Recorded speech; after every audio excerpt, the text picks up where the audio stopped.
Coombs. I'm the Adult Services Manager here at McArthur Library, and I'm very pleased to introduce Joseph Owen and his wonderful book, This Day in Maine. Joseph Owen is a former desk chief for the Morning Sentinel and the Kennebec Journal. He worked as a newspaper editor for 22 years and a newspaper reporter for 18 years before that, including several years in Germany at the European Stars and Stripes and in Japan at its Asian counterpart, the Pacific Stars and Stripes. During his time overseas, Owen covered the fall of the Berlin Wall, the Persian Gulf War, Operation Restore Hope in Somalia, and the Great Hanshin earthquake in Japan in 1995. Among other subjects, ultimately filing reports from 20 countries. He has traveled to every continent except Antarctica, right? That's right, except Antarctica. Joe is a longtime member of and former president and current board member of the Augusta-based Kennebec Historical Society. So thank you for being here with us. So we're going to just jump in. What I'm going to do is just ask you questions, and I ask that people might want to put it on their speaker view so that they can actually see who's speaking. And I'm going to ask you a couple of questions about the book, and then we'll have people jump in and they can ask questions as well. Okay. So I wanted to start with, can you tell us, are you really, really good at pub trivia? At pub trivia? Well, there's a pub in Hollowell that we used to go to on Tuesday nights. They had trivia nights, and I was really good at everything but sports and gossip type stuff from, celebrity gossip. But I was good on history, I was good on geography, and we never won. Except one night they just arbitrarily gave a prize to 5th place, and we won that. So I was just kidding around because so here's the book, and I marked some of my favorite questions, but this book has everything in it. I mean, it's just an amazing amount and a huge amount of research, and it crosses every subject. So from the 1600s to the present day, but can you tell us how the project came about? Yes, in the middle of last year, my boss at the time, I retired in July of 2019. And a few months before that, my boss, Scott Monroe, asked whether I would be willing to take part in a committee that was planning what the newspaper was going to do to observe the 200th anniversary of Maine statehood. And I attended a meeting or two, and I said, why not just come up with something for every day of the year that occurred sometime in history, in Maine history, on that date, and run it in the paper every day? And they essentially said, that's great. How soon can you have it done? And I wanted to say, no, I didn't mean me. I just said we could do that.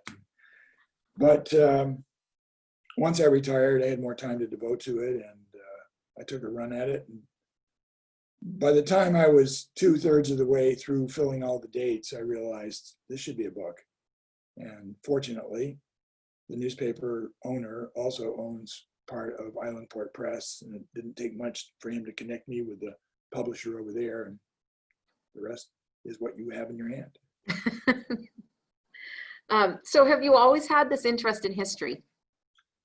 Yes, it's always been an underlying interest. I say that because I'm not a professional historian. I did not major in history in college, but I always had some interest in it. And being a journalist for 40 years, it was almost impossible for me not to get drenched in it, because so much of what happens today is an offshoot of what happened yesterday and last year and a century ago. We're seeing evidence of that right now with all the statues that are being torn down all over the country, and Black Lives Matter activities. And I mean, you can pick any one of a dozen subjects. They're all indirectly, at least, dependent on something that happened decades ago. So I've always been interested in it, yes. So keeping the material for this book must have been very overwhelming. Can you tell us how you kept your days and your stories organized? Sure, I can do better than that. I can show you.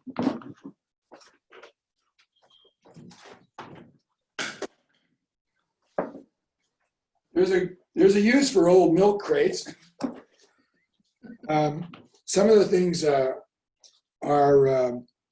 clippings from newspapers or magazines, and I had to make folders for them because I didn't have electronic copies of them.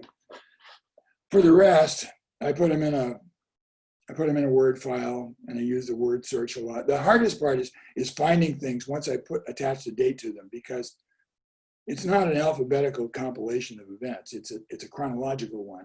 And I can't remember from one day to the next whether a fire that happened and wiped out downtown Bangor occurred in October or November. And so I just have to do a word search to find it, and then that gets me there. The other thing that was important was for me to keep a record attached to each story about the sources that I consulted to get that story. Because when I turn it into an editor, they're saying, well, how do you know that this happened? Or how do you explain these dates don't seem to line up? And then I have to go back to the source to get it clarified. Fortunately, I had a lot of good editors working with me. That was valuable. Yeah. So how many books do you think you used, or do you have any books that were really helpful in your research? I used probably more than 100, I would say. But it's not as though I sat down and read 100 books. I did some light consulting of lots and lots of books. And it wasn't just books either. I got a lot of my material from microfilm copies of the Portland Press Herald and the Kennebec Journal and Bangor Daily News and the Lewiston Sun that was available at the Maine State Library. And it's a good thing I got the book done when I did, because right after it went to press, the coronavirus hit and the Maine State Library shut down, and it's not going to open for another 2 years or so because of structural problems with the building. I couldn't do the book right now, at least not as easily. Yeah, it's hard. That's hard. It's hard for us too, because we're closed right now. So we do fill requests, but Right. we're not necessarily, it's not as easy to get information as it was a year ago. No, it isn't. So I got lucky there.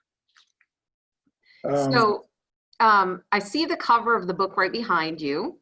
Yes. And I understand that there's stories with each of those images. Can you tell us about the stories in the cover of the book? Sure. I actually have a copy right here too, but it just doesn't work too well with the artificial background. In fact, I'll take that off so I can point to the pictures more easily. Let's see. Hold on. There we go. Back in my bookcase. So the image of the balloon down here is an image of the Double Eagle II, which was the first manned balloon to cross the Atlantic Ocean in 1978. There were 3 people on board, and they ended up in a field in France after several other people had tried unsuccessfully to do that. There's a monument in Presque Isle today in a little park that pays tribute to that accomplishment. I remember I was living in Pennsylvania at the time that happened, but it made national news.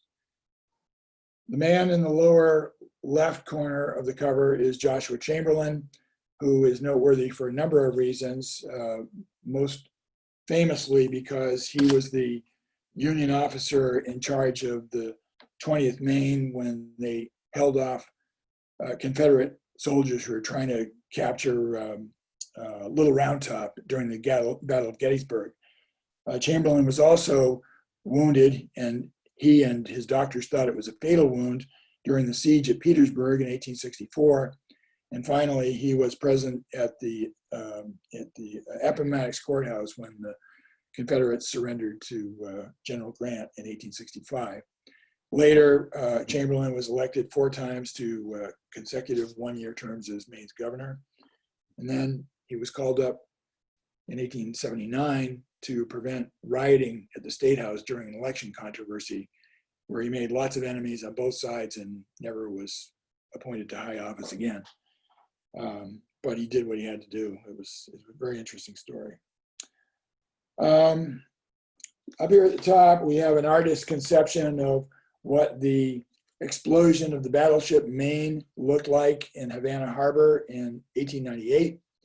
That was the incident that prompted the United States to declare war against Spain, during which it seized Cuba, the Philippines, Guam, and defeated what had at one time been a strong colonial power in Europe, and probably paved the way for the United States to become the world power that it is today. I got to check on this, the thing with the ships. I think that's the Margareta that was captured down east during the, yes, it's the HMS Margareta being captured by the sloop Unity off Machias in 1775. This is during the start of the Revolutionary War, when a group of local rebels seized this British ship and captured its crew. And then finally, the picture of the little girl over here is a personal significance to me, although I didn't choose any of these pictures. That's Samantha Smith. Samantha Smith wrote a letter to the leader of the Soviet Union, Yuri Andropov, asking him why the Soviet Union was not interested in peace and what would he do to try to bring about peace in the world. It was a vaguely worded letter, but she was an articulate 11-year-old at the time. And he responded to her saying, we do want peace, we're peaceful people, and in fact, I'd like to show you. So he invited her to visit the Soviet Union for a month with her parents. She went on an all expense paid, highly publicized trip. She was a media darling, and she reacted with calmness that's uncharacteristic of a kid that age, I think. And she became world famous. And she ended up doing TV spots about various things. She did a kids tour of Disneyland, I think. She went to Japan to do kid level reporting. And then finally, she was cast in a TV show with Robert Wagner called Lime Street in 1985. She was coming back home to visit her family in Maine during a break in the shooting of the TV show, which was shot in England. And she was on a Bar Harbor Airlines flight that crashed in Auburn, and she and her father both died in that crash. A statue of her now stands outside the cultural building here in Augusta. She's depicted holding a dove in her hand. I met her once when she was preparing for her trip to go to the Soviet Union. She collected all kinds of Maine-related knickknacks from the Maine Publicity Bureau to be able to hand out to people as souvenirs when she went there. I took a lesson from that. My wife and I went to Peru in February 1984, and we went down there and grabbed a whole bunch of stuff so we could pass it out to the Peruvians, including Maine potato pins, which were deeply appreciated because potatoes originally come from Peru. That's what's on the camera. That's neat. So do you have a favorite story that you could share with us? Like, what's your favorite thing in the book? I don't think I really have a favorite, but there are a couple of stories that are only a couple of days apart. It's about, the first one is about a visit of President Theodore Roosevelt to Bangor. And that story goes into great detail about the reception he received at the train station and at the hotel. There were throngs of people everywhere. And then after he left, 2 days later, ardent prohibitionist Carrie Nation visited Bangor as well. And she went there, it's pretty clear she went there specifically to stir up trouble by trying to order alcohol, which was illegal in Maine at that time, and then kicking up a fuss when she didn't get it, or kicking up a fuss when she did get it. She was famous for going into saloons in the Midwest with an axe and chopping up the saloons. And perplexed bartenders didn't know what to make of it, so they just kind of, you know, she's a woman and she was doing this. They let her have at it. So there were some colorful accounts of her visit to Bangor in the Bangor newspapers, and it wasn't hard to boil that down into something that would be interesting. So what about, I know that you shared this in the interview that I watched with Bill Nimitz, the man who visited Bangor. His last name was Oh, Evan Kleitz. I can't remember where he came from, somewhere in northern Germany. He worked in a brewery, and he had saved up a lot of his money. He was single, I think, and he couldn't speak English. He wanted to go to San Francisco. So he got on a flight that was headed to the United States. And in those days, this was in the late 1970s, I believe, planes used to stop routinely in Bangor for refueling because they didn't have jets that could get all the way to California, or at least most airlines didn't. So when the plane landed, he thought, I'm here. And he got off the plane and went through customs and came through. Well, he wandered around the Bangor area for about 3 days looking for the Golden Gate Bridge and the Transamerica Pyramid or whatever else, and you might be inclined to see in San Francisco. And finally, in Old Town, he stumbled across a restaurant operated by a woman who was a German immigrant. And she told him, this isn't California. You're not in San Francisco. This is Maine. We're on the other side of the country. Well, by that time, he had shredded his itinerary so much that he ended up spending the rest of the trip in the Bangor area. And when word got out about his presence there and why he accidentally was in Bangor, the local Chamber of Commerce invited him to a breakfast in his honor. Governor James Longley invited him to come to Augusta to see the State House, and he was treated like a king and sent home. And on a later trip, or perhaps at the end of that first trip, I can't remember which, he went to San Francisco too. And when he came back to Germany, newspapers there asked him what he thought about the trip. And he said, well, it was pretty good. San Francisco was nice, but I like Bangor better. He went back on another trip and he became the guest of honor at the opening. I think it was the opening of the Bangor Mall, and he was cut the big ribbon with the scissors. It was pretty funny. So you and I were talking just before about some of the Biddeford items that are in the book. Yes, Biddeford, and I took a selection from all over York County, actually. The one that probably strikes me as being the most significant in Biddeford would be, well, there are a few of them. One is a fire that occurred in 1908 that gobbled up several lumber yards on both sides of the river in Biddeford and in Saco and caused a tremendous amount of damage. And then there was the closure of the Hostess Brands factory in 2012 after a bitter strike and a decision by the corporation that maybe they just better shut it down. Closure of the Journal Tribune newspaper last year, where a lot of my former colleagues were reporters or editors over the years. And then there was the blizzard in 1978, which caused problems in Biddeford, but most specifically in Old Orchard Beach, where about 2/3 of the pier was wiped out.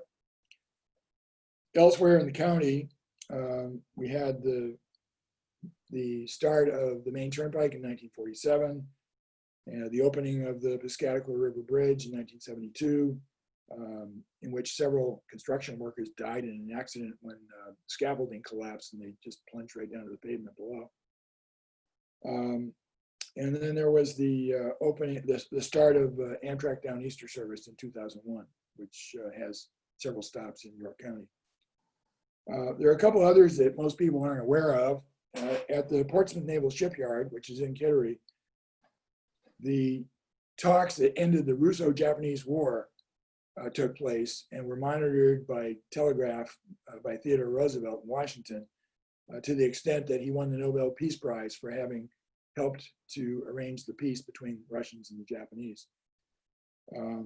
Also at the Portsmouth Naval Shipyard, George Washington made his only visit to Maine during his presidency, came across the river from Portsmouth for just an hour or two, caught some cod off the coast near the shipyard, and went back.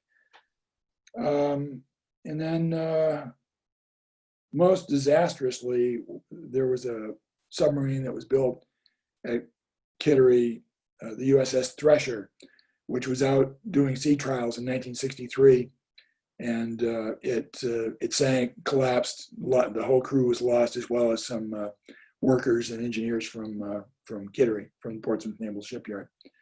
Similarly, in 2012, there was a fire that destroyed the USS Miami, and it was set by a worker there who just wanted to go home. So he figured if he'd start a fire, that he'd be able to go home. And it caused almost $500 million worth of damage, and they had to scrap the ship.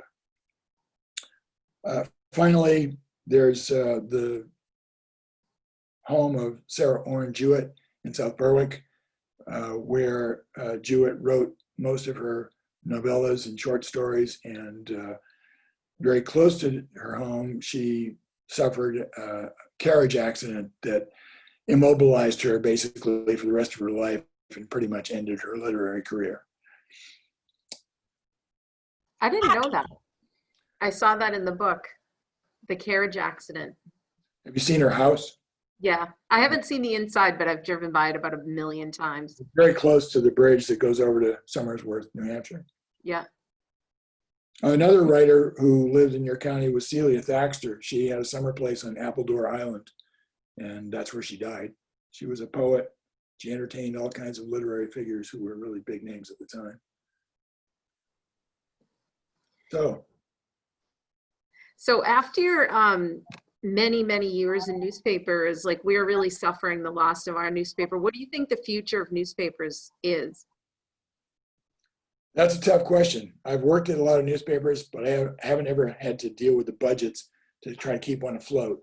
I think the biggest problem that newspapers have is trying to come up with a financial model that will allow them to monetize their online presence to the extent that they can keep a staff that is like what they've had in the past. The Kennebec Journal, when I was working there as a reporter, had a circulation of about 19,000 daily, and we had 8 reporters.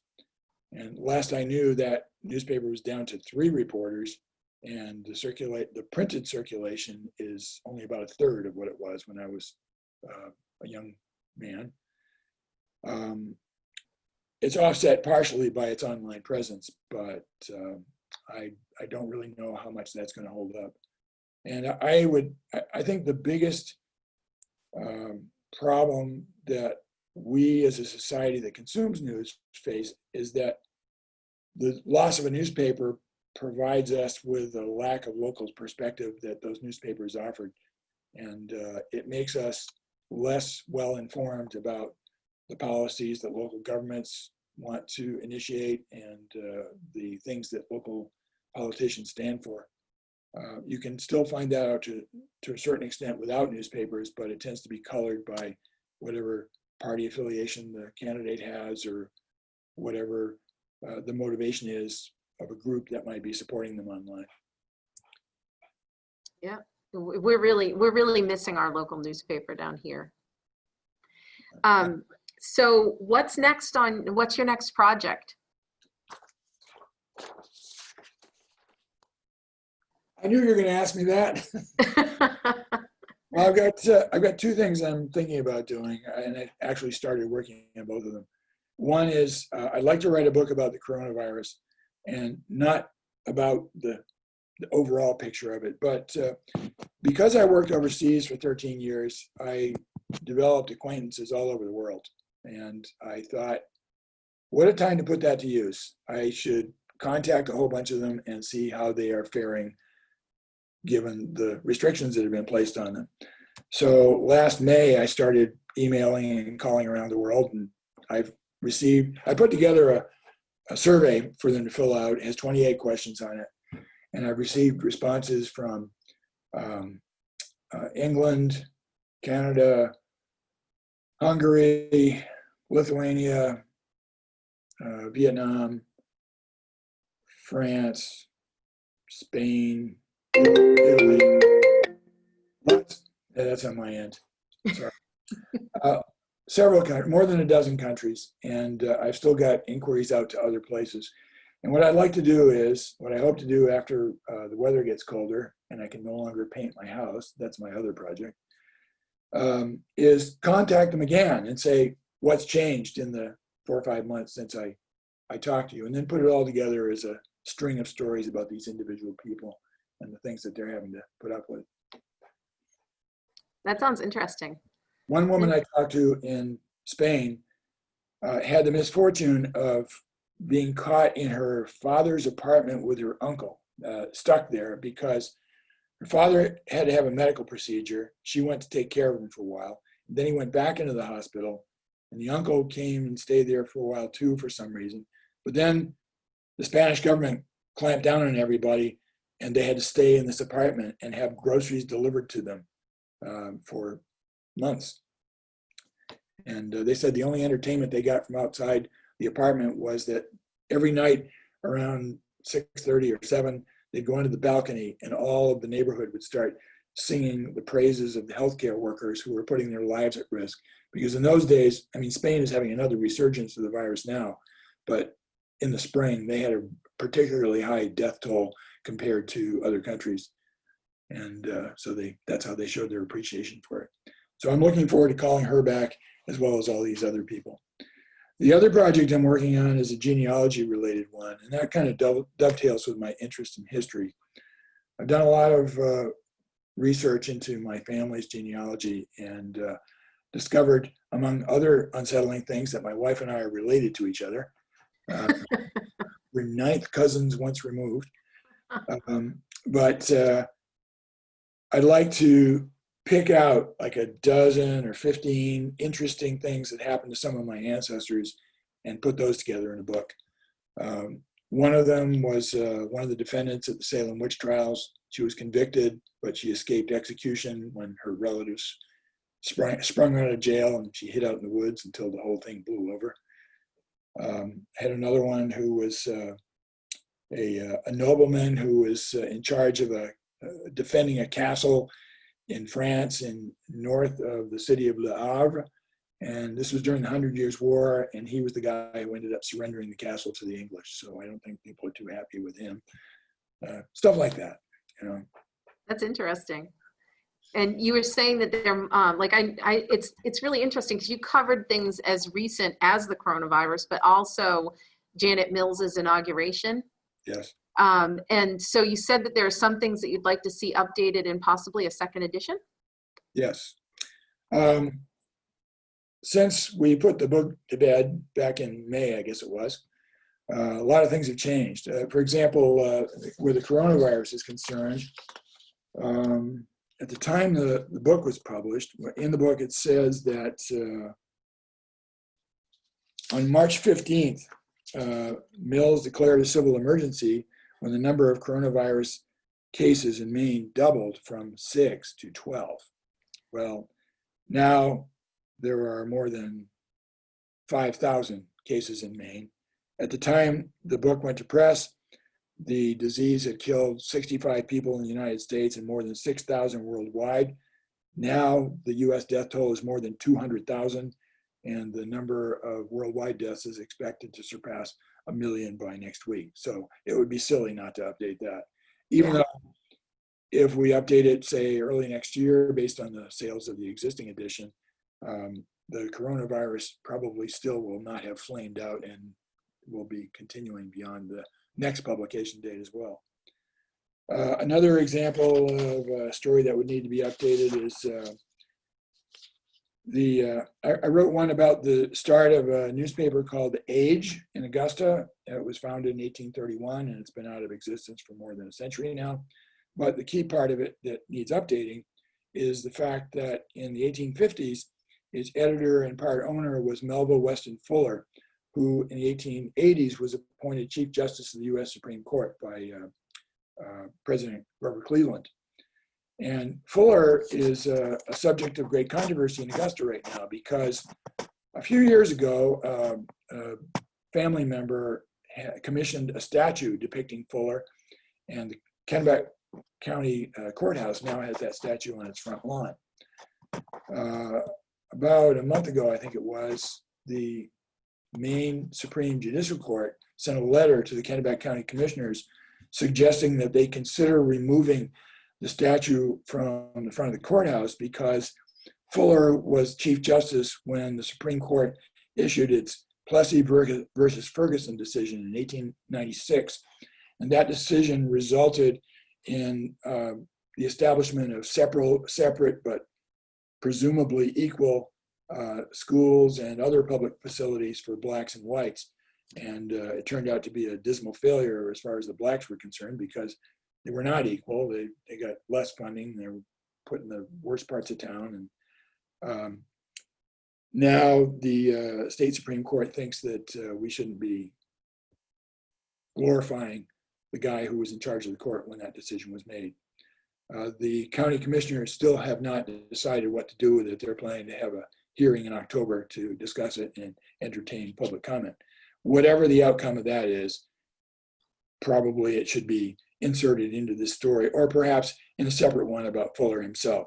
Fuller was born and raised in Augusta, and that's why the statue is here. And then finally, a lesser example would be a gas explosion that occurred in Farmington in September last year. It resulted in the death of a fire captain who responded to the report of gas leak. And a report was issued in June about what caused that explosion and who was to be held responsible for it. And we didn't get a chance to get that into the book, so we'd want to update that. I'm sure there are 4 or 5 other items that need to be polished up as well. Perhaps something to do with the Mills administration and her, dealing with the coronavirus, but that would, I guess, that'd be all wrapped into one story. Neat. Well, we'll look forward to seeing the updates. I see that we have a few comments. I think I'm going to turn it over to people and see if there's any questions out there in the audience. Sounds good. Annie, did you want to have them or? So it looks like, Catherine, you're the one who asked the questions. You're welcome to unmute yourself if you would like, or I can read them for you. To find my unmute thing again. Well, Zoom. I wondered if you planned it out so that you represented like every part of the state as far as the stories go. Yes, I didn't get every town. I'm sorry, Millbridge, got nothing about you. I wasn't trying to saturate coverage of the state, but I did make sure that I got things from down east, things from Aroostook County, things from up in the Sugarloaf area. I also tried to get a thorough representation of women, local Indian tribes, French Canadians, and also different time periods, the time of the Revolution, Civil War, 20th century, and even more important, to make sure that lots of different disciplines were represented. I've got sports in there, artists, writers, painters, inventors, soldiers, nurses, midwives, a midwife. Well, maybe that's a segue to my next question, because you've got such a wide swath of people. But my question was, did you find any general characteristics of the Mainer after researching in all of your stories? No, I think we're hard to classify that way or to generalize. We have geographically, it's a pretty diverse state. I mean, people who live along the coast have different interests than people who live inland. And in fact, that's one of the reasons it took so long for Maine to become a state, because the idea was on the table as early as 1785, but the coastal interests were opposed to it because of something called the coasting law. It was a federal law that said if you're planning to sell goods between states, you don't have to pay any customs duties in the state you leave, and you don't have to pay any in the next state, but every other state you do. So at that time, Maine was part of Massachusetts, and that exempted Maine from having to pay in Maine, New Hampshire, Massachusetts, Rhode Island. It was any state that touched the state that you're originating from. So Rhode Island, Connecticut, and New York. You didn't have to pay any customs duties until you got to New Jersey. If Maine had become a separate state in those days, then suddenly they would have had to start paying when they hit Massachusetts and then hit every other one after that. So the business interests along the coast opposed it. And for that and other reasons, the statehood didn't occur until 1820. And I also know that my mother-in-law came from Easton. She grew up in a potato farm in Aroostook County.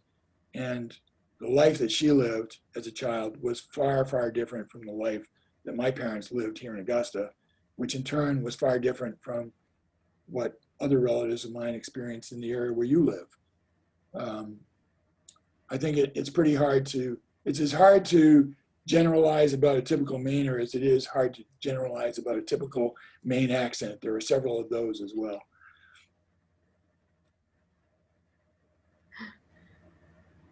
Are there any more questions or comments from anyone? Can I ask you about a couple of my favorite stories? I promise I won't ask them all. Sure.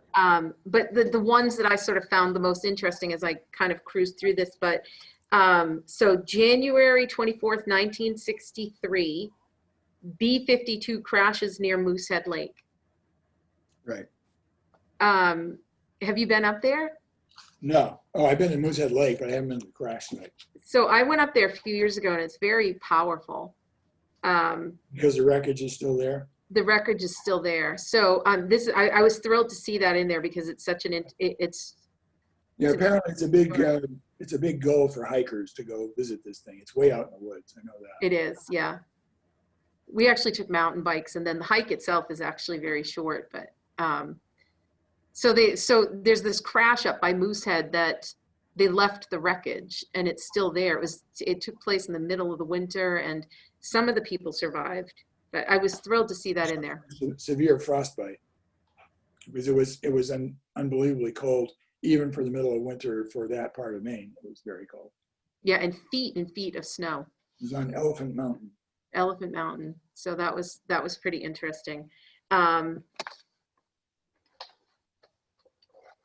see. Oh yeah, okay.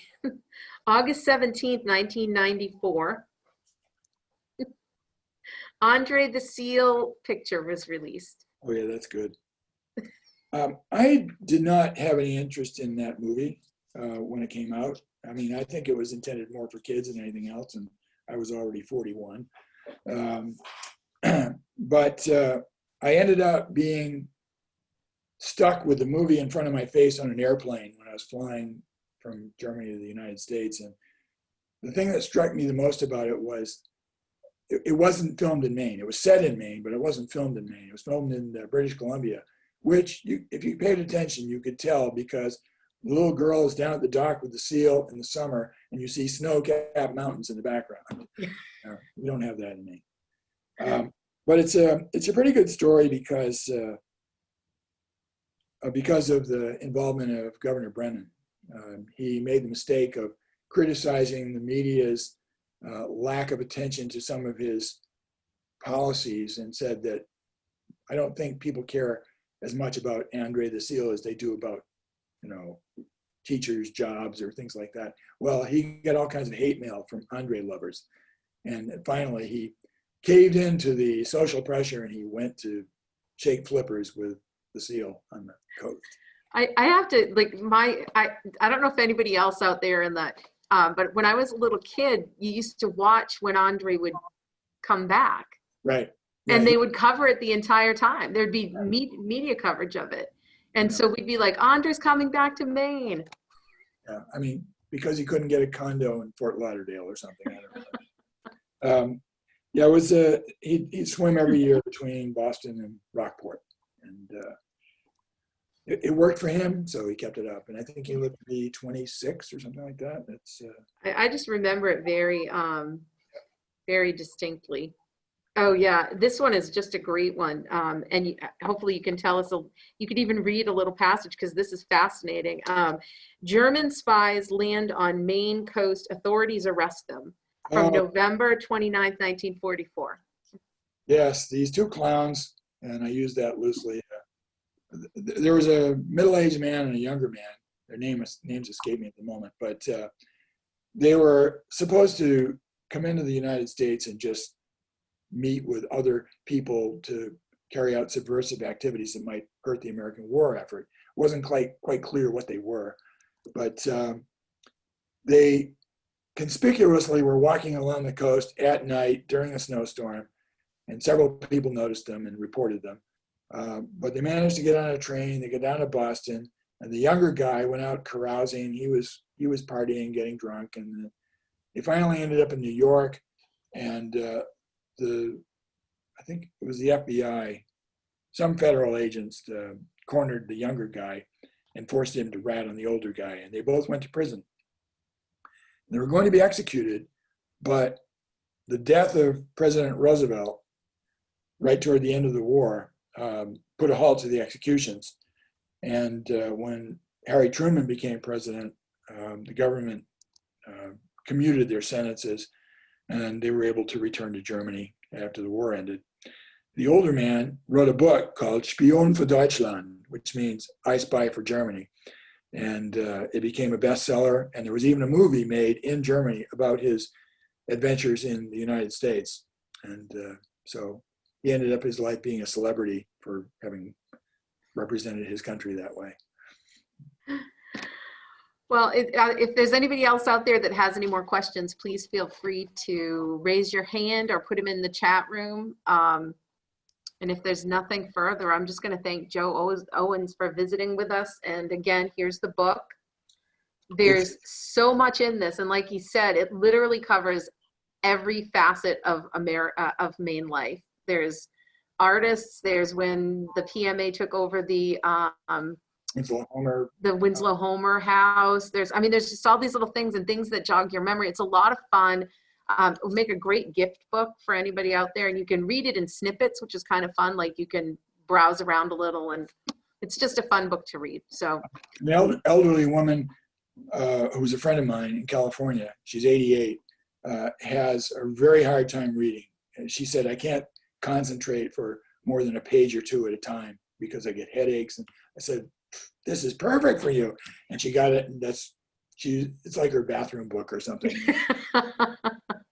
I should add that it's available through Islandport Press. If you go to their website, you can order it online. It's also available at many bookstores throughout the state, and it's available through one of my favorite places, the Kennebec Historical Society here in Augusta, where I spend a lot of my spare time. Well, thanks for joining us tonight. It was a lot of fun to have you here, and thanks for everybody out there. And please feel free to tell people that we will have this recorded. So if people are interested in the talk later on, they can enjoy it from home later on. So stay safe, everybody, and thank you for joining us. Thanks a lot.